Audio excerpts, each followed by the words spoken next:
You are Locked On Ole Miss, your daily podcast on the Ole Miss Rebels. Part of the Locked On Podcast Network, your team every day. Thanks again for making the Locked On Ole Miss podcast your first listen every day. We're free and available wherever you get your podcast, including YouTube. We're part of the Locked On Podcast Network, your team every day. Hello, I'm Steven Willis from the Locked On Ole Miss podcast. He is Tim Thomas, Ole Miss basketball veteran. He was there in the Tad Pad in the reunion of the 1981, the Bob Weltlich celebration of the game being played in Tad Smith. Tim, it was a pretty cool thing. I don't know that playing in Tad Pad is something they need to do every year, but for the time being, it's working. Yeah, I think it was around 4,000, a little over 4,000. So it was a good crowd, and they had security people up there making sure you didn't get too far, or some kind of fire department issue. I'm not sure what the story was, but it was good. It was fun. We had free reign of facilities. We got the tour and TUI Center, and then we had a good time. Had a reception on Monday night. All our people from all of Weltlich's teams, anybody on Weltlich's teams, and actually any alumni, all basketball alumni, but mostly that's who they were honoring, Weltlich and his teams and players. John Stroud was there, Sean Tui, Carlos Clark, and a good friend of mine, a roommate back today, Lane Shout from Ohio. He was there. It was good to see these guys. Some of them, we came back in 2001 for our celebration of winning the tournament in '81, the ACC tournament. So we had that's been a while since I've seen anybody. It was fun. Keith Carter was there. I saw Walker Jones, and a good buddy of mine I got to see again, Donnie Kester. He was the color commentator during our games back then. I'm not sure how all that happened, but I used to try to find a seat next to him every time I could on the bus to try to hear his wisdom. And I got a big hug from him, and it was fun to talk to him for a while. Yeah, this basketball season it started off clunky in areas. They're not shooting the ball as well you would think. Sean Padula shot the heck out of the ball the other night. But I think in November, Ole Miss basketball, they're kind of probing and prodding, trying to figure out different combinations. But I think they're going to be all right. Yeah, I hope so. They still got some issues. We've talked about it ad nauseum about the rebounding. We think we won by 3, so not really good. But Malik D, I think he had 13. So if he could do that, and we need Brown Jones to come around. I'm not sure what's going on, if he's banged up or got issues. Morrell, he didn't play. We saw him on the Monday night trying to get ready. The trainer there was going through all the different things, and he was getting his shooting in. So we had the free reign. It was fun to see, and you could tell what all was going on. I talked to all the coaches, Al Pinkins and Beard and all the other guys. Every one of them, Wes Flanagan, 15 minutes with him, talking to him about his son Alan and what he's doing now. So it was a good time. But I think our Rebels are coming. I hope so. We got to get better. I have this thing I used to say: shoot the 3, live by the 3, die by the 3. That's kind of where we're at right now. No inside presence much, and no bully ball or no booty ball. Some people call it backing in. I think Brakefield made a couple good plays inside, but Dia would rather stay outside, and Brown Jones would rather stay outside. And other than the guards going in, it's not much going on in there. So we just have to pretty much and they play the zone, so that was a big part of it too. Yeah, and we'll come back to that game a little bit, but signing day, early signing day was yesterday. Ole Miss signed 2 top 100 players, including Al Pinkins' son. He signed with Ole Miss as well, and they got a big man. It was a pretty good day for Ole Miss basketball. Yeah, I watched their tapes and all, and it's hard to say. You've watched enough football players. You can't really tell, but these guys, they say they're good. I watched them, and I talked to Al about his son Monday. Patton Pinkins, really good 6'5" shooting guard, supposed to really be able to light it up. We need that. And the big guy inside, 6'9", Tyler Jordan, I believe it's his name. He's supposed to be a good player inside. So we need him. We need some inside presence. We need rim protection. We need guys like that. I'm sure he's going to hit the portal real hard again. Last year he got the 2 guys, and this year so far 2. So we'll see if he gets some really outstanding players. I'm sure he'll add to it. But other than that, I think he's going to keep going to the portal like Kiffin does with the experience and the top players of some of the lesser colleges. Okay, I'm about to get some low-hanging fruit here, but inside Tad Smith Coliseum, and you see Sean Padula going off for like 7 or 8 three-point shots, and he has the buzz cut for the haircut. You were thinking Marshall Henderson, right? A little bit, maybe. I didn't see him, but it was they had several videos shown during this whole time, the few days we were there, and he was portrayed a lot into all the little stuff and the doing this, whatever. But some of that's okay. We never did that back in the day. We wouldn't allowed to. It'd have put us on the end of the bench, but they're good players. We got to see all the great players and ones coming up and all through the years. And I've kept of it pretty good, but here lately, I guess I've kept of it more since I started doing this. But it's a good history, not as big like Kentucky or none of that, but it's a good history. And I think Chris Beard is going to add to that. Hopefully this year we get things going a little bit better. What is something that some standouts that you noticed in the game against South Alabama that maybe people that wasn't really paying attention doesn't know about? Well, they were playing a zone. South Alabama plays a zone, and sometimes they were even playing a box of one and kind of just covering up Padula and have a little 4 box in there, 1-2-2 you might call it, or a box, and then they have the one guy playing man to man. But it didn't work. Padula was hot. He hit several good shots. We needed him.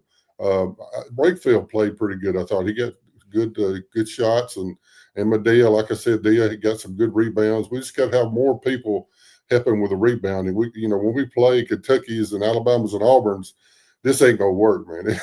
It's a different ball game. They had a couple of decent players that were really good, and we had trouble guarding them. So we got to continue working on our defense. Mark Adams, the defensive expert that we got, he was there. And that's what he's working on, this no middle defense we've talked about. So they got to keep working on that, and then they got to keep working on this rebounding. And it's coming around slowly but surely. This coming, I believe Saturday we play Colorado State in South Haven, and they're a lot better. They're going to be a lot better team, so we're going to have to up it up a little bit, or we're going to get beat. But hopefully we can go there and beat them. Thanks again for making the Locked On Ole Miss podcast your first listen every day. When we come back, we will turn our attention to that game in South Haven against the Colorado State Rams. We're going to get Tim's theory on that and what's going on and what we need to look for there. So stick around for that.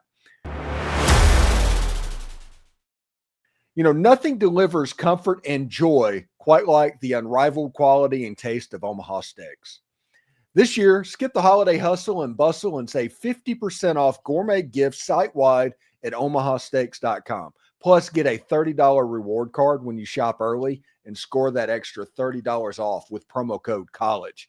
With 5 generations of experience, they consistently deliver the world's best steak experience by gifting experts at Omaha Steaks. They've made it easy to deliver the perfect gift with thoughtfully curated gift packages starting at $89.99.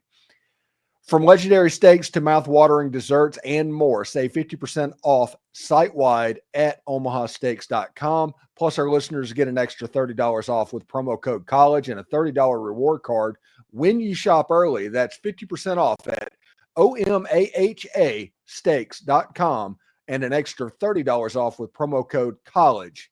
That's all. It's just one word. Minimum purchases may apply. Get ready to tackle the NFL action with FanDuel. It's America's #1 sports book, because right now new customers can get bet $5 and get $150 in bonus bets if you win. FanDuel Sportsbook app gives you everything you need to place your live bets on the NFL all in one place. This will be a fun week to sports bet with potential Georgia revenge tour games on the horizon and Texas going up to Arkansas. It should be very fun. So when you get a hunch in the middle of the game, you can check out the latest stats, view latest play-by-play, and so much more on the same page where you place your bets. Just visit FanDuel.com to join today. You'll get started with $150 in bonus bets if you win that first $5 bet. That's FanDuel.com. Never waste a hunch. Make every moment more with FanDuel, an official sportsbook partner of the NFL.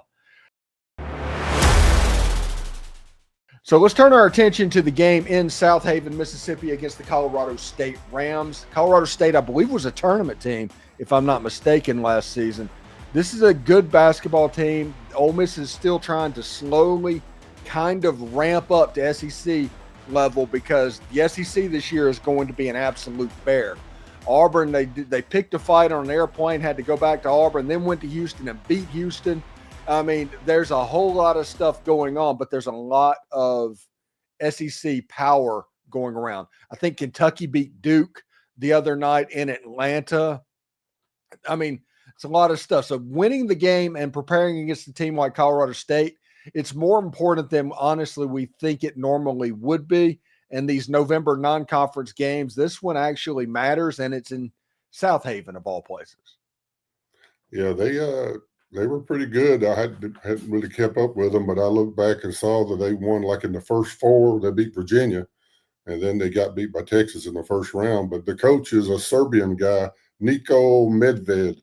Hadn't said that lately, but evidently he's pretty good. He once coached at Drake, and then he also coached at Furman. So he's been around, very successful. So we're gonna have to be ready. They're 3-0. They won 3 decent team games. Nothing big on who they've played so far, but they're very good. He's a good coach, evidently. I looked at the players.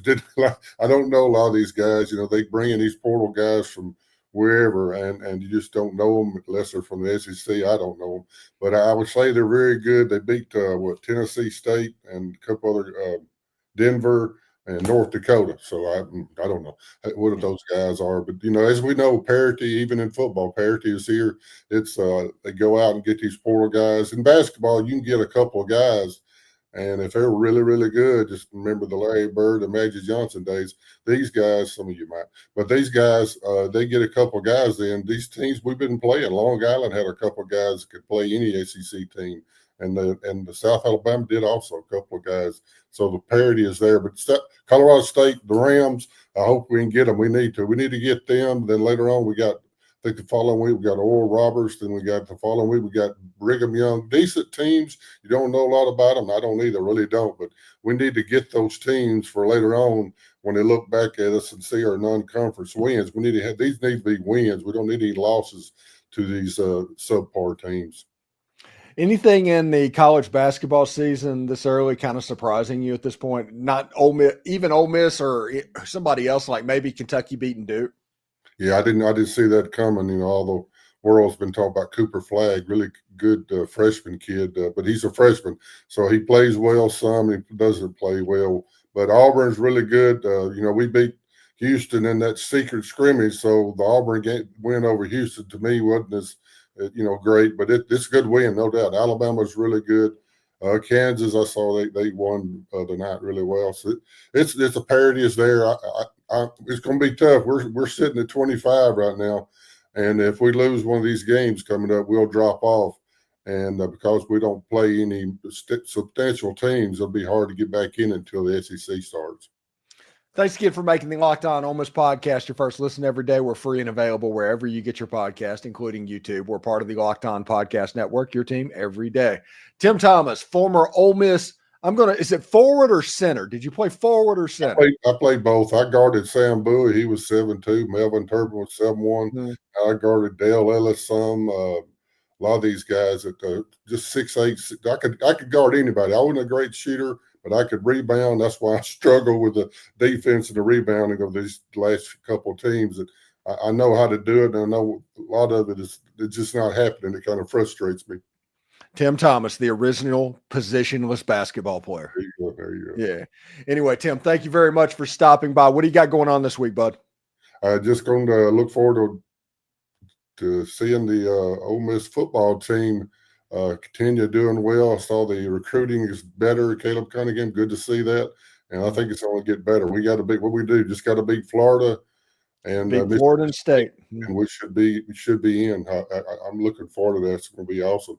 But Colorado State, look forward to that game, and then keeping up with my basketball Rebels. All right, Tim. Thank you very much for stopping by, and we'll talk to you next time, bud. All right, hotty toddy. Hotty toddy.